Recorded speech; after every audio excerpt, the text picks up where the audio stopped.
Hello pussycats and welcome back to my channel. Today I want to discuss the topic of transgender people and surgery and how people who are not of trans experience, how they view trans people who have not had surgery. Judging by the statistics, 50% of you will leave halfway through this video, so I might as well get the important info out early.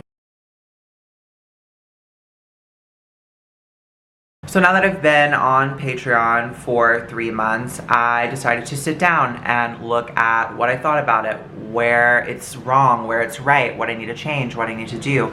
So one of the conclusions that I came to and wanted to let you guys know about is the price drops. The prices of the tiers have been lowered, with the minimum tier being $1 per month and the maximum tier being $5 per month. Not for financial gain because I lowered the price. I truly feel like what I have to offer through Patreon is really rewarding, and I've seen it change a lot of people for the better. So main point being my Discord. I have a Discord. If you don't know what Discord is, it's basically a big old group chat where we all hang out, we post memes, we post song recommendations. If you need advice, there's a separate room for advice. There's a separate room for not safe for work stuff, so you can post your titties and your balls all you want. We're constantly talking all day. I'm constantly on Discord, and I've made so many friends through Patreon and through my Discord. So I love that. And I know, being someone who is very isolated and very antisocial in the physical world, the online world can be a lot less intimidating and a lot more rewarding for people like me. So if you're like me, highly recommend you check out my Discord. We genuinely would love to have you. I'm not gonna ramble too much about it because I know if you're not interested, you're not interested, and if you are, you are. So I'll leave the link at the top of the description for you. Check it out, and I'm really excited to reach our goal. On to the topic of today's video, I want to talk about trans people and surgery, and I want to be as real as possible with you. I'm gonna be blunt, I don't wanna sugarcoat anything, and I want to call some people out because some of the things that are happening are bad. And it's cis people, it's trans people who are perpetuating this negativity, and it needs to stop today. I'm gonna give you a scenario. So I meet someone, not in a romantic way, I'm talking like just casual encounters on the street, in person, you know, with people. And for some reason, the topic of being trans comes up, whether that be they ask me, which is incredibly inappropriate, or I tell them, opening up a discussion. Now, if you ask, the majority of trans people will give you this answer. When you propose the question, what are things that people want to know immediately, right away? What are the questions people ask you when it is brought to their attention that they're in the presence of a trans? I can guarantee that the most frequent answer you would get to that question is, have you had the surgery? Are you getting surgery? What genitals do you have? People who are not of the trans experience are typically very fascinated with the genetic makeup and your physical makeup of your body. Actually, I take it back. That's not what it is. They want to know if you have a dick or a pussy. That's what they want to know. And it might sound uncomfortable. You might be like, oh my God, a dick and a pussy. That's what people want to know. People want to know, do you have a dick with balls, or do you have a pussy, or do you have some other combination of those? My intersex friends out there, I'm not forgetting you. I want to explain first my theory about why that's the question. Why is that what you get asked? Why? I think at the surface, it's intriguing. You know, you have this person standing in front of you and they're presenting as one thing, but they were born another. It's very interesting. Imagine not being trans. I'm sure most of the people watching this video are not. I'm sure you can relate. It's very interesting. You look at someone who's trans and you're like, this is so fascinating. I know that's how most of you think, and it reflects in the comments. People are very sexual beings at the core. Human beings love sex for the most part. Of course, there are always exceptions. If it does not apply, let it fly, sweetie. But there tends to be this barrier. There's a definite barrier that's in place between cis people and cis people. So ordinarily, you would not ask someone what genitals they have because in your mind, you already know. You can assume. There's this bubble of like at least decent respect. But I think the only reason that bubble of respect exists between cis people not asking each other what genitals they have and not asking very personal questions to their face is due to information. Trans people are a new territory. People don't have information on the topic. Do they have exponentially more information than they had 30 years ago?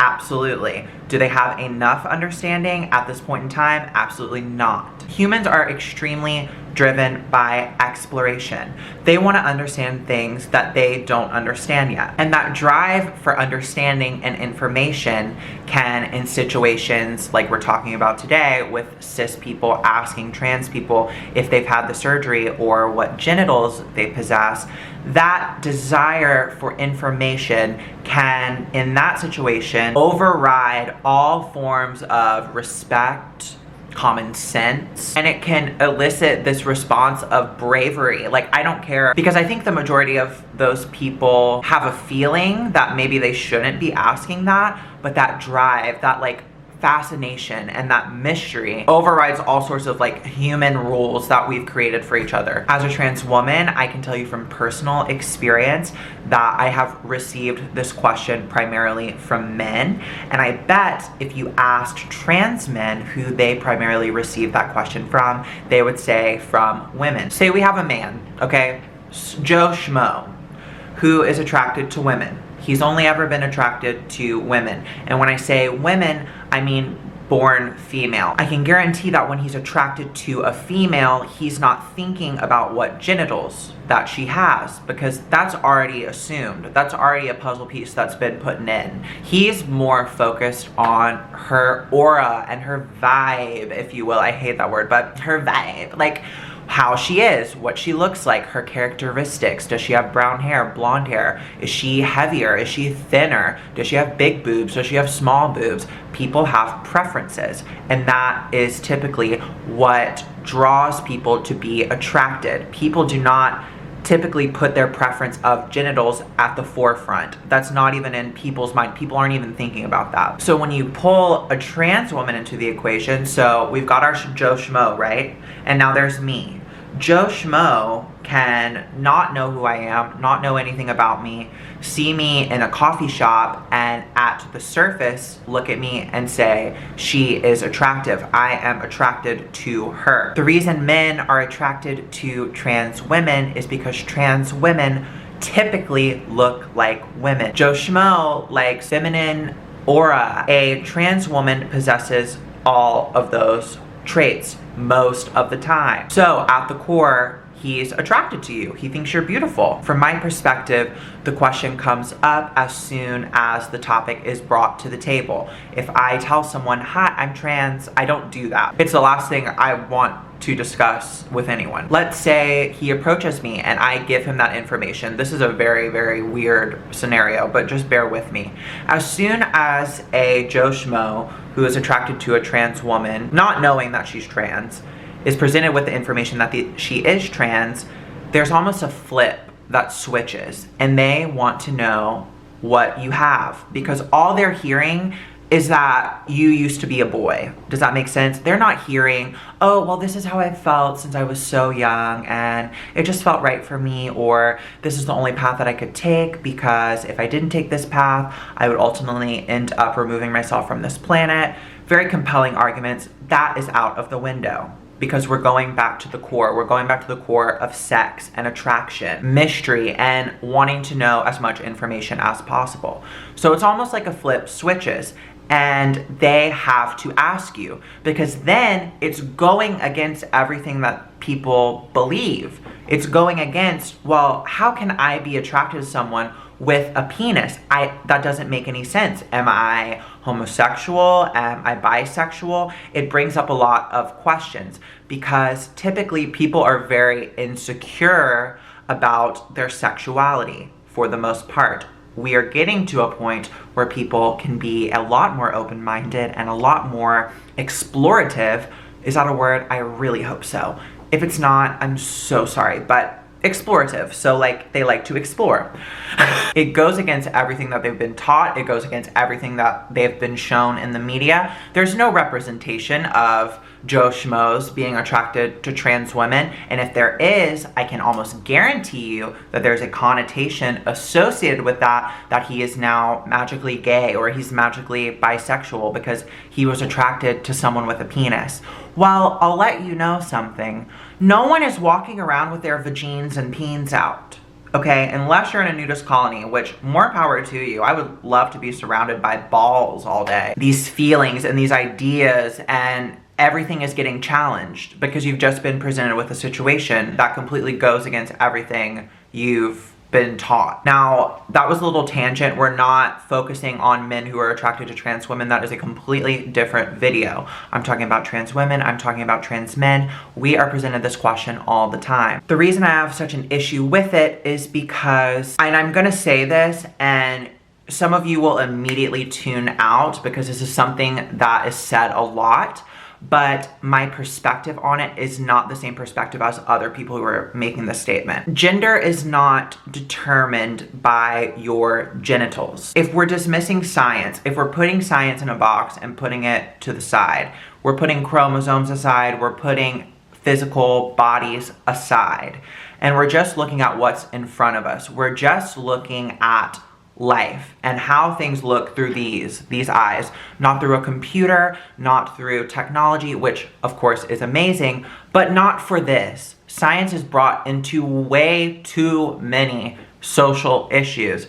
Transgenderism being one of the most prominent. People love to throw science in our face. People love to say, you have these chromosomes, you will never be this, you cannot be this, you cannot reproduce, you cannot carry a child, you cannot provide sperm, you cannot do these things. All science-based. But if we can step outside of that for a second, and we can put that, like I said, in a little box and just tuck it away for a minute, I think it becomes a lot more clear that gender is not determined by your genitals. Being a trans woman myself, I have integrated into society fairly well. Am I extremely scared of 14-year-olds who stare me down in the mall? Absolutely. But for the most part, I am able to go out into the world, interact with human beings on a pretty normal level. And the reason I say gender is not determined by the genitals you have is because I think gender is so perception based. So when someone's looking at you, when someone looks at you and reads you, they're scanning you for male and female features. Their brain is trying to compute as quickly as possible what you are, and that normally can happen extremely fast. It's not this huge process. It's very instantaneous. We are not going into the world categorizing people by what genitals they have, what they have between their thighs in there. No one is going around doing that. I can guarantee that whether I have a penis, which I do at the moment, at this point in time, or whether I have a vagina, people would still treat me the same. If you look at me and you realize that I'm trans, it doesn't matter if I have a vagina at that point. You will treat me how you treat me in this world on a non-sexual level based on how I present myself, because that is what people are reading, that is what people are seeing, that is what people are basing the words coming out of their mouth off of in everyday life, at the grocery store, at the mall, at school. People are basing their reactions and their perceptions on how you present yourself. We need to stop reducing trans people to their genitals, period. It does not happen to cis people. No one's like, oh, well, I don't like you because you have a vagina or you have a penis. That's only something that comes up in relation to trans people. It like really grosses people out for some reason. But I'm here to let you know that no matter if I have a penis or I have a vagina, that is not going to change people's perception of me in the long run, in the real world. If I come on YouTube and I say, oh my God, guys, I got a vagina, that might win some people over, that might make people think of me differently, but in the real world, it doesn't apply. It's not applicable. And I think that is something that people really need to understand. If we want to get into the emotions of it as someone who receives that kind of attention and that kind of probing, it doesn't feel good. It actually feels very bad because I know how I present myself. I know that I'm happy with how I present myself, but you are only focused on one thing, which isn't even important. And that's my whole shtick with it. It's like, this isn't important. I'm a very efficient person. I like to be very efficient with what I do and things I say and questions I ask.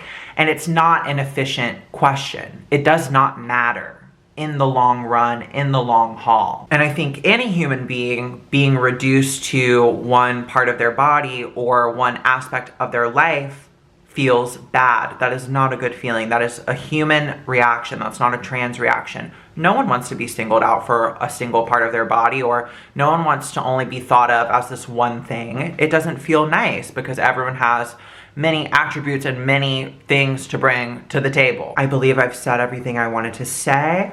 I am done. That's all I have to say on the topic. So what I am looking most forward to is the discussion that we're about to have, because I know the comment section is going to be hot. It's going to be popping, as the kids say these days. So I'm looking forward to it. I'm looking forward to your thoughts, and I'm looking forward to your constructive criticism of my thoughts. Emphasis on the word constructive. If you come into my comment section and you are oozing blatant transphobia, using slurs, misgendering, I don't necessarily have too much interest in what you're having to say, because I already know you're coming from a place of bias. So if you don't agree with me and you can present your argument in a way that does not have this underlying tone of transphobia and rudeness, I would love to hear from you as well. Thank you so much for watching this video. This is a topic that I've wanted to talk about for a very, very long time. I also want to do a topic on men attracted to trans women, but ContraPoints literally did it. She said everything that I would have said. She is an incredibly talented and eloquent individual. So I highly suggest, if you're interested in this kind of stuff